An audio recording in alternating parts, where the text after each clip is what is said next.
Hey, gentlemen, this is Heroes Journey with Dr. D. In them streets in the nighttime. Let me cut this thing out. Let's see if it still light up.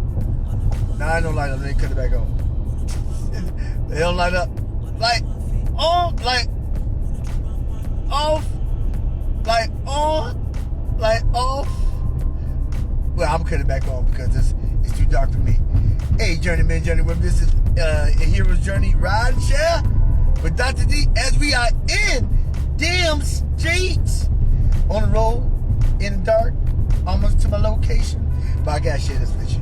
You know, when you I was at this the rest stop and I met this woman. Woman was on named Mary, and you know she puts a whole new spin to this whole Mary Don't You Weep, because she wasn't weeping and she definitely wasn't moaning.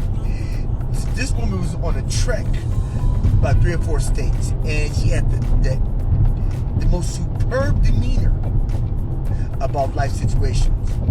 She was actually telling me about situation in a relationship, telling me about experience the experience she had with her health. She experienced a tumor on her brain, was cancer, and she she told me some stuff, and we talked about 20 minutes. But it was interesting, to say the least, that 6 degrees of separation, you never know who you meet, and you never know the effect that you may have on the individual, or the effect they may have on you. She was telling about how she had a diagnosis of cancer, and she actually was experiencing it as she was driving it. She had to take the capsules, the radiation capsule, the chemo. And she's about nauseated, about throwing upside the road, because she came from California, different area, and but she was going seeing different people. She was having a woosah moment. If you all do not know what a woosah moment is, that when life hits you with different balls of clay and dirt and glass, and when things come at you full throttle, and you just break away from it, and you woosah. Woosah is when you take time for yourself, self-care, and just relax, release. And when she did, she started to drive, and saw people engage with individuals, got time to reflect as she on the drive, and just took time off work for herself. Wouldn't life be so much rewarding if we took time for ourselves? I believe that sometimes we spend more time trying to appease those who are not us. You know, and you can't make another person live for you, because your life is not for them to live. You are meant to live your life for you. You live for others, that's true, but you live for you. Because you don't live for you, how can you adequately fulfill God's purpose in your life? If you don't understand why you are here, if you don't have time for yourself, how can you reflect on what needs to be done in the time that we have? You can't reflect.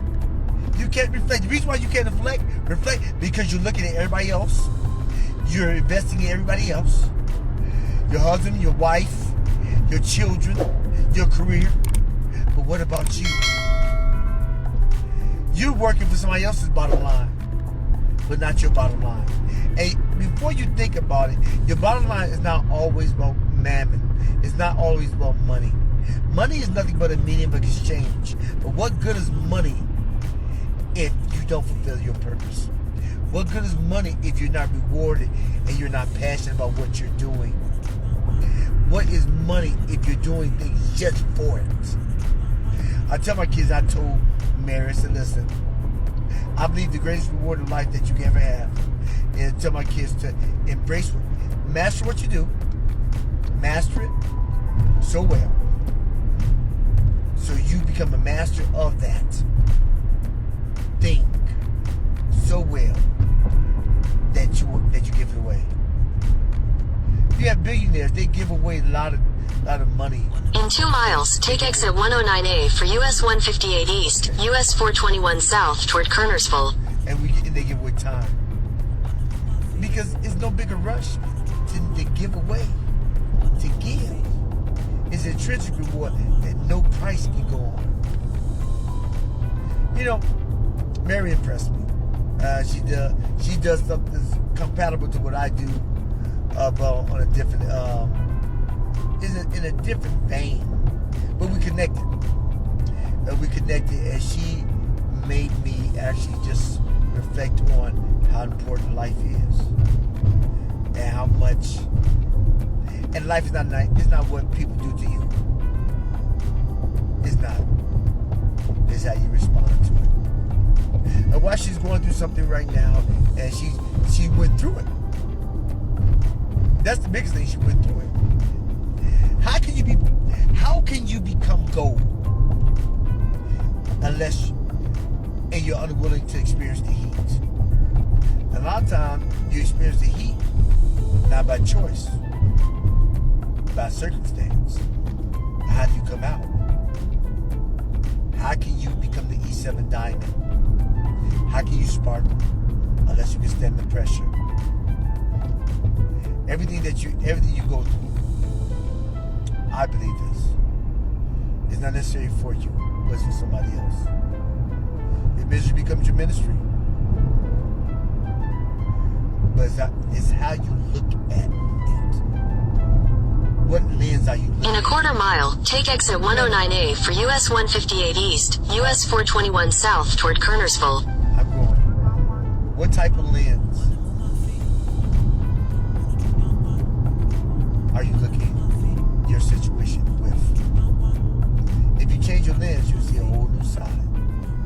If you change your lens, you'll see the light. Take exit 109A. We always see the darkness, but we never see the other side of the lens, which is the light. Always the bright side. Continue for 13 miles. Okay, bye. See, keep talking to me. I'm trying to talk to y'all. What's up with this? All right. So this is In Them Streets with Dr. D. And we in them streets as we own that road in the dark. If you remember anything else, remember this. Every day you get on vertical, make it your goal in life to always move forward and never look back. Life is just too short to live looking in the rearview mirror. Before I go, you can check me out on my YouTube channel, Hero's Journey with Dr. D. And also my Instagram is Hero Seeks. But if you need anything further, check me out on my website or webpage. It's aheroseeks.org. If I can do anything else to help you get beyond your first move. This is Hero's Journey with Dr. D. And we are...